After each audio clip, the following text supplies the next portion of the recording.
Покачувањето на акцизите ќе почне од јануари, ама цените веќе почнаа да растат. Први, услугите ги зголемија превозниците, а покачувањето започна од Берово. Од оваа недела повратниот билет Берово-Скопје-Берово, кој порано чинеше 500 денари, сега е со цена од 600 денари.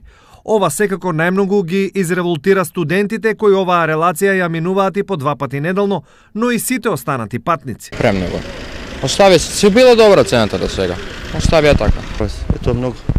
Много, нели? Многу за еден. Други нема да може да си го дозволат. Па ќе се снајде некако, ама ќе коште од джепот. И превозот ќе биде поскап, да. Од транспортното предпријатие тврдат дека покачувањето не е резултат на покачената акциза, туку на досега нереално ниската цена за поминати 350 километри на релација Берово-Скопје-Берово.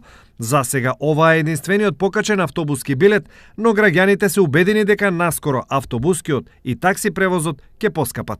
Со исти страв се и земјоделците, и тие се со страв дека зголемената акциза ќе им ги зголеми трошоците за производство, кои онака им се високи.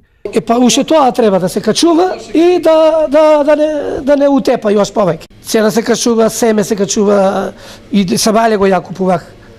Ненормална цена. За нивната мака спас нуди Министерството за земјоделство, од каде информираат дека нафтата за земјоделците ќе биде нивна грижа. Буџетот на Министерството за земјоделство, шумарство и водостопанство има пари за поддршка, за набавка на гориво за земјоделска механизација и владата оваа мерка ќе ја реализира следната 2018 година. Ова може да ги ублажи проблемите на земјоделците, но во сите други сфери покачувањето на акцизата за 3 денари веројатно нема да помине без последици.